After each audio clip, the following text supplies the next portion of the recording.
जब राज ने वसीम की तरफ मुड़कर मदद मांगी, तब तक पंचतत्व भूत साधना बंदिश खत्म हो चुकी थी। अब जब भूत को बांधने की बंदिश खत्म हो गई, तो भूत को आखिरकार बाहर निकलने का मौका मिल गया। आमतौर पर भूतिया सांप की लार का जादू खत्म होने के बाद भूत मोती के अंदर चला जाता था, लेकिन अभी किसी अजीब ताकत के वश में आकर भूत बिना भूतिया सांप की लार के अभी भी शरीर लिए हुए था। बंदिश से बाहर निकलकर भूत ने जोर से गुर्राया। इसके बाद वो सीधा राज की तरफ बढ़ा। भूत को काफी अच्छे से याद था कि राज ने ही उसे इतना दर्द दिया था, इसलिए वो राज के टुकड़े टुकड़े कर देना चाहता था। अपनी तरफ भूत को बढ़ता देखकर भी राज एकदम शांत खड़ा था। राज ने अपने दाएं हाथ को मुक्के में बदला और शुरुआती फिस्ट नंबर 1 के साथ एक धमाकेदार मुक्का भूत को मार दिया। भूत ने भी घुर्राते हुए मुक्के को सीधे अपनी तरफ बढ़ाया। दोनों की एक जोरदार टक्कर हुई। राज पूरी तरह से हिल गया और करीब 7-8 कदम पीछे जाकर रुका, जबकि भूत बस जरा सा ही हिला था।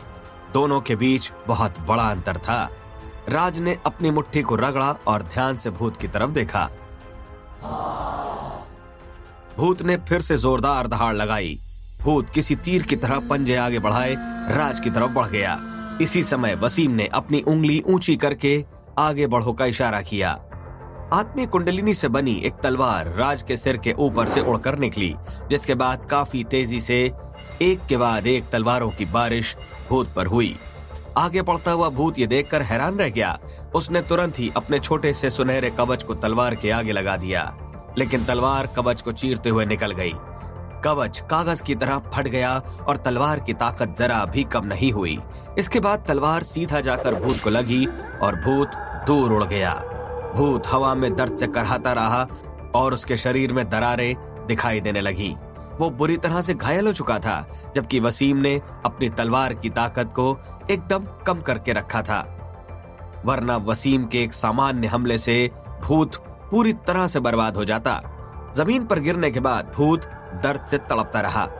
फिर उसने वसीम की तरफ ऐसे देखा जैसे बलि के लिए पड़ा बकरा जल्लाद की तरफ देखता है। इस हमले से वो समझ चुका था कि सामने वाले कितने ताकतवर थे, इसलिए उसने यहाँ से भाग जाना ही ठीक समझा। वो जमीन पर घूमा और उठ गया और उसके बाद वो खिड़की की तरफ बढ़ा। ये देखकर वसीम मुस्कुराने लगा। इसके बाद वसीम ने भूत के शरीर में बचे हुए तलवार के टुकड़ों में एक विस्फोट कर दिया। जब भूत खिड़की से बस 2 कदम की दूरी पर था, तभी वो जमीन पर ढेर हो गया। इस बार भूत में खड़े होने तक की हिम्मत नहीं बची थी। भूत के चेहरे से डर टपक रहा था। भूत ने अपने घायल शरीर को ठीक करने की कोशिश की और तलवार से बने घावों को दबाने लगा। अपने घायल शरीर को ठीक करने की कोशिश में उसका आत्मीय शरीर छोटा और छोटा होता गया। ऐसा इसलिए था क्योंकि अब उसमें ऊर्जा नहीं बची थी। इसी कारण वो अपने ही शरीर को गलाकर अपने घाव भर रहा था। अपने घाव भरने के बाद भूत एक मुट्ठी बराबर बचा। अरे, वसीम ने हैरान होकर कहा। इतना बड़ा घाव होने के बावजूद भी भूत ने अब तक हार नहीं मानी थी। क्या इस भूत ने हरे चोंगे वाले जादूगर की आत्मा सूख ली थी? लेकिन ये तो हो ही नहीं सकता था। इस तरह से भूत बनना नामुमकिन था। ऐसी कोई ना कोई वजह जरूर थी जिसके बारे में खुद वसीम भी नहीं जानता था। वसीम आगे बढ़ा और उसने मुट्ठी बराबर बचे भूत की तरफ अपना हाथ बढ़ाया। इसी समय वसीम ने अपनी दिमागी शक्ति का इस्तेमाल करके भूत के पूरे शरीर को स्कैन किया। भूत के शरीर को अपनी दिमागी शक्ति से समझने के बाद वसीम ने अपनी आंखें खोली और उसके चेहरे के भाव अजीब थे।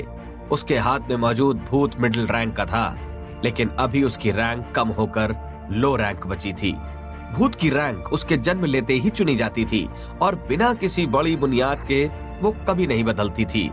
लेकिन अभी इस भूत की रैंक कम हो गई थी। लेकिन आखिर ये हुआ कैसे था? सीनियर वसीम, क्या कुछ हुआ है? राज ने पूछा। ये भूत लो रैंक में बदल गया, वसीम ने मुट्ठी भर बचे भूत को उठाते हुए कहा। इसी के साथ वसीम ने याद करने की कोशिश की कि इतने सालों में ऐसा और कितनी बार हुआ है। ये लो रैंक का भूत बन गया। वसीम की बात सुनकर राज की आंखें खुली की खुली रह गईं। भले ही लो रैंक और मिडिल रैंक भूतों में एक ही रैंक का अंतर था, लेकिन ये अंतर बहुत ही बड़ा था। लो रैंक भूत का अपना दिमाग भी नहीं होता था और ये मालिक के लिए अतिरिक्त संचित ऊर्जा से ज्यादा और कोई काम नहीं कर सकता था। जबकि दूसरी तरफ मिडिल रैंक के भूत के पास खुद का दिमाग होता है और वो अपने मालिक के साथ अपना दिमाग और ताकत दोनों साझा कर सकता है। यहाँ तक कि जादू के दौरान अपने मालिक की मदद के साथ साथ हासिल हुई ऊर्जा को साफ करने का काम भी कर सकते हैं। इसी कारण लो रैंक के भूत किसी जादुई सामान से ज्यादा और कुछ नहीं थे, जबकि मिडिल रैंक के भूत असली मदद थे। क्या राज का किरदार इतना बुरा था? सिर्फ एक बार की नाकामयाबी में ही भूत की रैंक ही गिर गई, जबकि पंखुड़ी तो कितनी ही बार नाकामयाब हुई थी, लेकिन फिर भी कुछ नहीं हुआ था। क्या राज के अच्छे कर्मों का उसे यही नतीजा मिलना था? जब राज अपने ख्यालों में खोया हुआ था, तभी वसीम को इस भूत में कुछ अलग समझ में आया। बहुत अजीब है, इसने अभी रैंक नहीं घटाई है, तो ये ऐसा है। राज, तुम्हारी किस्मत इतनी भी खराब नहीं है। वसीम ने भूत को देखकर मुस्कुराते हुए कहा, सीनियर, क्या हुआ? राज ने पूछा। वसीम ने भूत को हवा में उठाया और उसके बीच में इशारा किया। वहां एक जादुई चीज धीरे धीरे घूम रही थी। ये भूत की कोर थी। क्या तुम्हें दिख रहा है? ये एक कोर है। लो या मिडिल रैंक के भूतों की कोर नहीं होती, केवल हाई रैंक के भूतों के पास ही कोर होती है। तुम्हारा भूत कई तकलीफों से गुजरा है। हालांकि वो हाई रैंक भूत बनने में कामयाब नहीं हो पाया, लेकिन उसने अपनी बची हुई ताकत को इस कोर में समेट लिया। लेकिन ज्यादा एनर्जी इस्तेमाल करने के कारण ये लो रैंक का भूत बनकर रह गया। पर एक बात है कि ये हमेशा के लिए नहीं है। आने वाले समय में जैसे ही ये अपनी ऊर्जा वापस हासिल कर लेगा, ये फिर मिडिल रैंक का भूत बन जाएगा और शायद भविष्य में या हाई रैंक का भूत भी बन सकता है। अगर तुम इसकी अच्छे से ट्रेनिंग करोगे तो तुम्हें हाई रैंक का भूत मिल सकता है। वसीम ने मुस्कुराते हुए कहा, ये हाई रैंक भूत में बदल सकता है? राज वसीम की बात से भौचक्का रह गया था। राज जानता था कि मिडिल रैंक भूत होने का मतलब है एक आम जादूगर हमेशा आपकी मदद के लिए तैयार रहने वाला है, जबकि हाई रैंक भूत के तौर पर एक खास जादूगर मिलता था जो दिन रात आपकी सेवा में हाजिर रहेगा। राज, तुम्हारे पास थोड़ी दिमागी शक्ति अभी भी बाकी है ना? अगर ऐसा है तो तुम पंच तत्व भूत साधना एक बार और कर सकते हो, और जब तक ये कमजोर है तब तक इससे संपर्क साध सकते हो। वसीम ने मुस्कुराते हुए कहा, मेरे पास दिमागी शक्ति बची हो तो? अगर मेरे पास नहीं बची होती, मैं फिर भी कोशिश तो करके ही देखता। राज ने अपने दांत पीसते हुए कहा। अब भले राज को अपने शरीर से दिमागी शक्ति को निचोड़ना ही क्यों ना पड़े, वो हर चीज के लिए तैयार था। दूसरी तरफ पहाड़ी महारथियों के बीच बातचीत छिड़ी हुई थी। मुझे पता चल गया कि रहस्यमयी टापू जाने के बाद इन चारों जादूगरों की याददाश्त क्यों चली गई।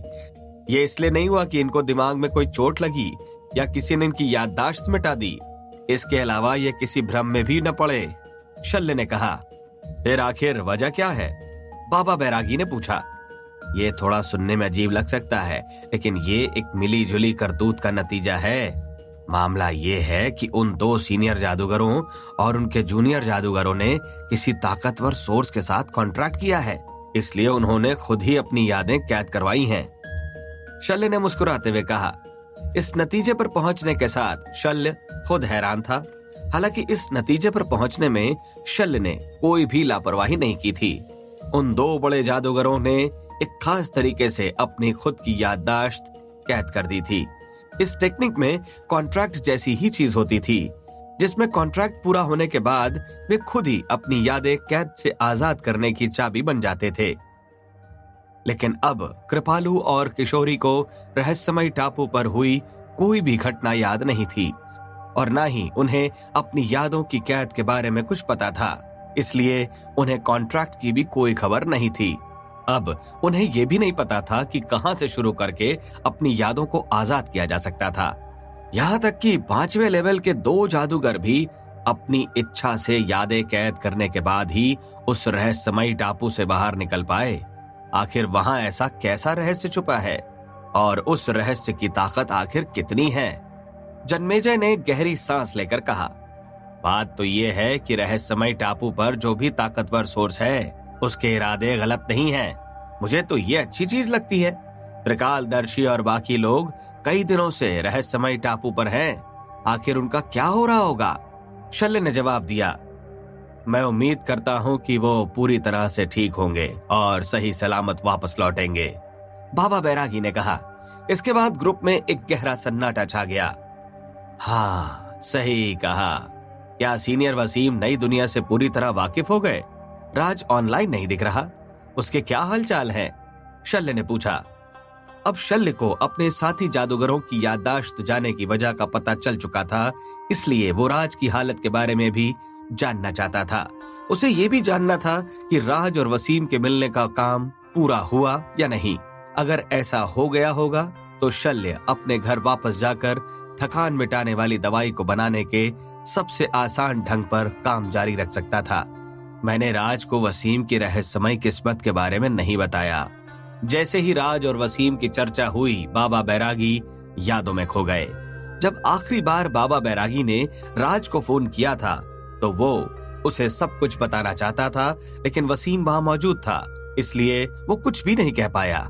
वसीम के पास सिर्फ शानदार आकर्षण ही नहीं था, बल्कि वो ध्यान बढ़ जाने से गिर भी जाता था, और सबसे आखिर में उसके पास अजीबोगरीब किस्मत भी थी। आखिर कोई इस किस्मत को कैसे समझ सकता था? उसके साथ रहने वालों के लिए ये किस्मत खतरे लेकर आती थी। जैसे कि एक बार बाबा बैरागी भी वसीम को लेने के लिए गया था ताकि उसे नई दुनिया से वाकिफ किया जा सके। वो बस चल ही रहे थे, तभी बाबा बैरागी को एहसास हुआ कि कोई उल्का पिंड उनके बगल में आकर गिर गया। वो उस उल्का पिंड से बस 20 मीटर की दूरी पर ही थे। अगर यहाँ वसीम की किस्मत अच्छी नहीं होती तो वो उल्का पिंड से चटनी बन चुका होता। तब वसीम ने उल्का पिंड को तोड़ा और उसमें से शानदार बेशकीमती जादूगर सामान निकाले, और जब ये सब हो गया तो वसीम ने आधा सामान मिलने के तोहफे के तौर पर बाबा बैरागी को दे दिया। बाबा बैरागी को भी लगा कि ये तो बस संयोग था। हालांकि वसीम के साथ कुछ दिन बिताने के बाद बाबा बैरागी को ऐसी कई अजीबोगरीब घटनाएं देखने को मिली। आमतौर से सड़क पर चलते हुए अजीब चीजें दिखाई दी। बिजली कई बार पुराने पेड़ों पर गिरी, जिससे बेशकीमती तड़ित लकड़ी मिली। पर्वत के पास से गुजरते हुए भूस्खलन हुआ, जिससे चिकित्सा के बेशकीमती सामान मिले। चारों तरफ खतरा ही खतरा था, लेकिन इस खतरे में वसीम को हमेशा जोरदार फायदा होता था। इस बारे में अगर ध्यान दिया जाए तो फायदा कम था, खतरा ज्यादा। लेकिन ये बात राज को बताना भी जरूरी थी। इतना सोचने के बाद बाबा बैरागी ने फिर से राज का नंबर मिलाया। क्या बाबा बैरागी इस बार राज को वसीम की सच्चाई बता पाएंगे? क्या राज उस भूत को अपनी मुट्ठी में कैद करने में कामयाब हो जाएगा?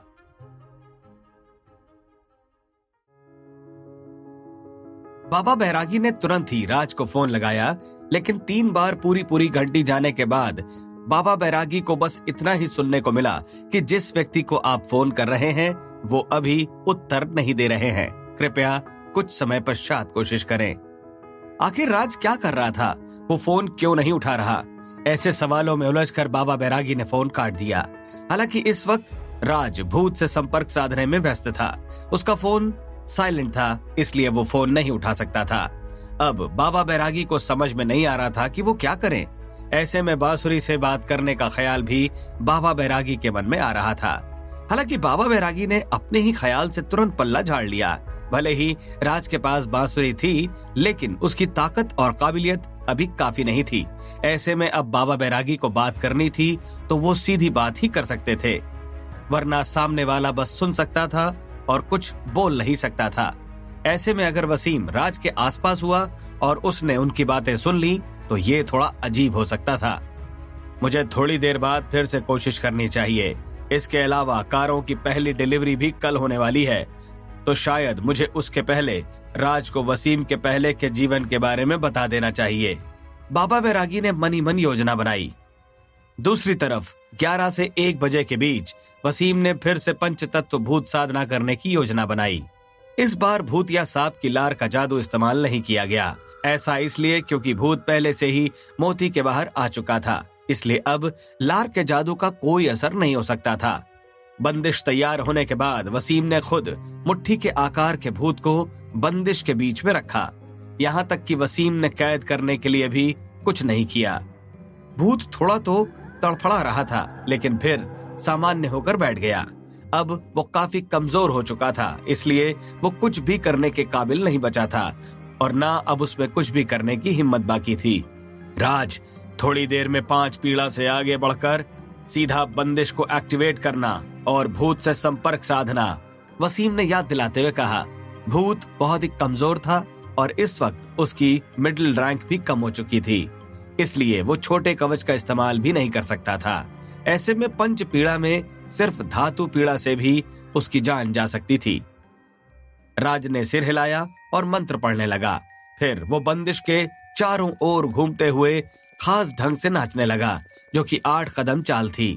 इसके बाद उसने अपने दोनों हाथ बंदिश में रखे और पंच तत्व भूत साधना एक्टिवेट कर दी। एक्टिवेट करने के साथ ही उसने पंच पीड़ा का स्टेप सीधा आगे बढ़ा दिया और सीधे ही पंच तत्व भूत साधना से संपर्क साधने की कोशिश करने लगा। भूत पहले थोड़ा हिला डुला, लेकिन इस बार उसने संपर्क को पूरे मन से अपना लिया। वो काफी कमजोर था, अगर ऐसे में उसकी किसी ने मदद नहीं की तो वो खुद ही अपने आप को खत्म कर सकता था। साथ ही साथ जैसे ही भूत की कोर एक साथ आई तो भूत का दिमाग भी थोड़ा लौट आया।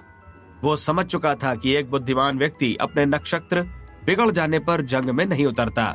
अभी के लिए खत्म होने से बचे रहने और अपनी ताकत वापस हासिल करने के लिए उसे राज से संपर्क साधने के बाद राज की ऊर्जा और चेतना से जुड़ने की जरूरत थी, ताकि राज की खुद की चेतना और ऊर्जा से जुड़ने की प्रक्रिया को कम किया जा सके और ये काम अच्छी तरह से जल्दी पूरा हो सके।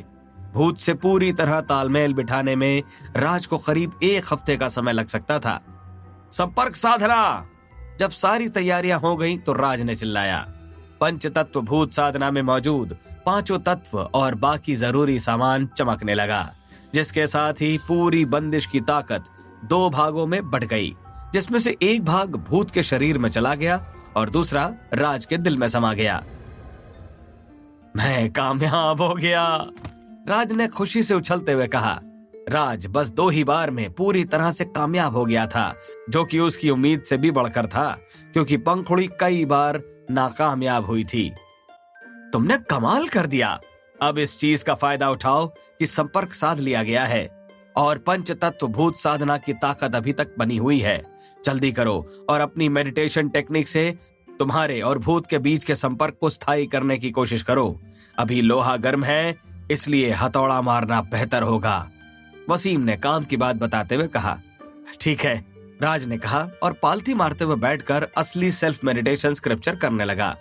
दिमागी शक्ति उसकी असलियत से निकलकर हाल ही में हासिल जादुई चीज में जाने लगी, जिससे भूत से जुड़ाव पूरा हो सके।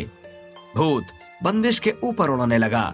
अपने अंदर मौजूद जादू से वो राज के अंदर घुस गया। तभी राज को शरीर हल्का महसूस होने लगा, जैसे कि वो किसी लिफ्ट में बैठ गया हो।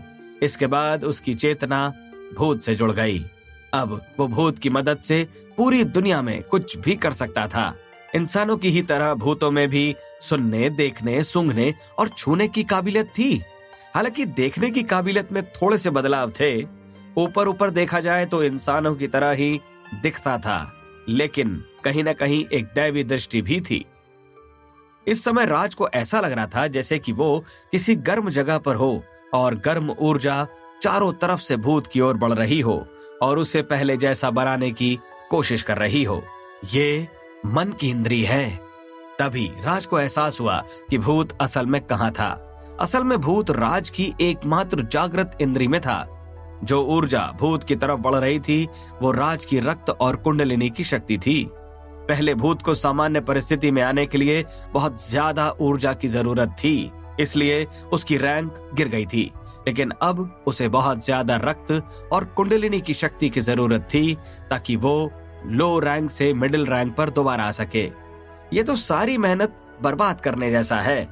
मेरी सिर्फ एक इंद्री खुली है, जिसका मतलब मैं भूत को रक्त और कुंडलिनी की जो शक्ति दे सकता हूँ वो बहुत सीमित है। अगर मैं दूसरी इंद्री जागृत कर पाया तो मैं एक बार में 2 जगह से रक्त और कुंडलिनी की शक्ति दे पाऊंगा और ऐसे में भूत जल्दी ठीक हो जाएगा। राज ने मन ही मन सोचा। राज को कुछ ज्यादा मेहनत करने की जरूरत थी। जब तक भूत पूरी तरह से ठीक नहीं हो जाता वो राज के अंदर मन की इंद्री में मौजूद रक्त और कुंडलिनी की शक्ति लेकर ही खुद को ठीक करने की कोशिश करने वाला था, लेकिन तब तक वो राज की जादुई सफर में कोई मदद नहीं कर सकता था। साथ ही साथ दूसरी इंद्री खोलने में राज को लगने वाला समय बढ़ने वाला था। हालांकि हथियार पैना करने में समय लगने से लकड़ी काटने में लगने वाला समय कम हो जाता है, इसलिए भूत जितना समय ले रहा था उसकी भरपाई भी होने वाली थी। जैसे ही यह ख्याल राज के मन में आया, तब तक मन की इंद्री में मौजूद भूत कांपने लगा। इसके बाद भूत का शरीर गायब होने लगा। अपनी कोर बरकरार रखते हुए उसके शरीर का बाकी हिस्सा ऊर्जा के रूप में बदलने लगा और सीधा राज के मन की इंद्री में जाने लगा।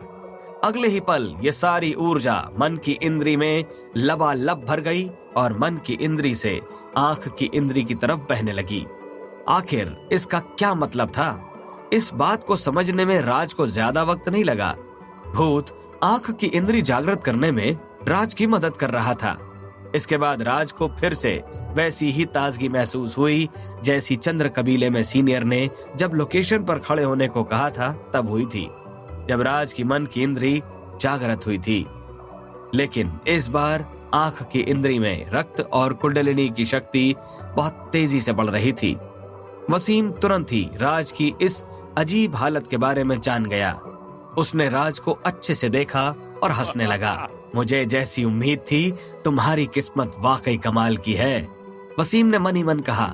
इसके बाद उसने हरा चोंगा पहने उस जादूगर की अंगूठी बाहर निकाल ली। वसीम जैसे ताकतवर जादूगर के लिए तीसरे लेवल का जादुई खजाना किसी काम का नहीं था। भले ही ये आत्मीय संकलन का सबसे कीमती खजाना ही क्यों ना हो, लेकिन ये वसीम के कुछ भी काम का नहीं था। इससे ज्यादा संकलन की शक्ति तो वसीम के बनाए फ्रिज में थी। हालांकि राज के लिए ये बहुत काम की थी। वसीम ने अपना हाथ आगे बढ़ाया और उस अंगूठी को घिसकर उसके मालिक लोकेश की सील उस पर से हटा दी। इसके बाद वसीम ने राज को वो अंगूठी पहना दी। कम से कम इस अंगूठी से मैं तुमने मुझे जो सामान दिलवाया उसका कुछ उधार चुका पाऊंगा, वसीम ने हंसकर कहा। वसीम से ऐसा तोहफा पाकर राज किसी नौजवान शेर की तरह हो गया। जैसे ही अंगूठी उसकी उंगली में गई, उसके चारों ओर मौजूद आत्मीय कुंडलिनी ताकतवर हो गई, जिसके बाद एक सांस में राज बहुत सी आत्मीय कुंडलिनी अपने अंदर ले पाया।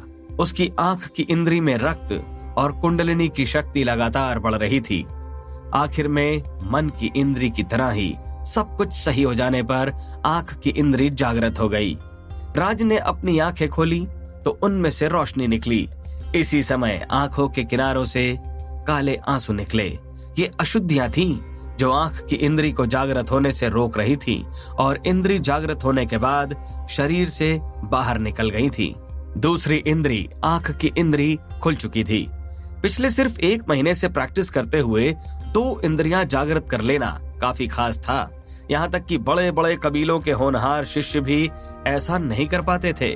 भले ही राज के पास नई नई तरकीब खुद चलकर आई, लेकिन ये सब पूरा राज की किस्मत का खेल था। किस्मत रहस्यों का रहस्य है, लेकिन कोई भी जादूगर अपनी किस्मत पर काबू नहीं हासिल कर पाया। अगर किसी की किस्मत अच्छी हो तो एक आम इंसान भी दुनिया का सबसे ताकतवर जादूगर बन सकता था। जादूगरी बहुत हद तक किस्मत के भरोसे चलती थी। राज ने आंखों के किनारों से काले आंसू पोंछे और पलक झपकी। इस मौके पर उसे महसूस हुआ कि पूरी दुनिया उजली उजली लगने लगी थी। ये देखकर राज काफी देर तक ऐसे ही खड़ा था। दूसरी तरफ देहरादून जेल में भोलू बिस्तर पर बैठा था। गोरा सन्यासी उसके सामने बैठा था। आज से मरने तक किसी की हत्या मत करना, क्या तुम ये मानते हो? गोरे सन्यासी ने मंत्र पढ़कर कहा। मैं मानता हूँ, भोलू ने आंखों में आंसू भरकर कहा। आज से मरने तक चोरी मत करना, क्या तुम ये मानते हो? गोरे सन्यासी ने पूछा। मैं मानता हूँ, भोलू ने सिसकते हुए कहा। आज से मरने तक झूठ मत बोलना, क्या तुम ये मानते हो? गोरे सन्यासी ने तीसरी बार पूछा। मैं मानता हूँ, भोलू ने जवाब दिया। गोरे सन्यासी ने हामी भरने के अंदाज में सिर हिलाया और अपनी उंगलियों को चाकू की तरह भोलू के सिर पर चलाया। भोलू के बाल लगातार गिरने लगे। आज से मरने तक शराब मत पीना, क्या तुम ये मानते हो? गोरे सन्यासी ने एक बार फिर पूछा। मैं मानता हूं, भोलू ने कहा। गोरा सन्यासी पूरी तरह से संतुष्ट हो गया और उसने भोलू के पूरे बाल निकाल दिए। अब भोलू पूरी तरह से गंजा था। आज से मरने तक तुमने वासना नहीं करनी है, क्या तुम ये मानते हो? आखिर में गोरे सन्यासी ने पूछा। मैं मानता हूं, भोलू ने जवाब दिया। बहुत बढ़िया, गोरे सन्यासी ने कहा और एक जलती हुई तीली से भोलू के सिर पर 6 निशान बनाए। मैं तुम्हें ये 6 निशान देकर बहुत ही खुश हूं, जबकि मुझे मेरे गुरु ने सिर्फ 4 निशान दिए थे। मुझे खुद से 2 निशान जोड़ने पड़े थे। गोरे सन्यासी ने भोलू के सिर पर फूंक मारते हुए कहा। भोलू की निर्जीव आंखों में अब भाव दिखना शुरू हुए, जो कि सिर्फ और सिर्फ दुख के थे। आंख की इंद्री खुलने के बाद क्या राज अपने आगे का सफर बिना किसी खतरे के पूरा कर पाएगा? क्या टफी सही समय पर राज को चेतन की सच्चाई बता पाएगा?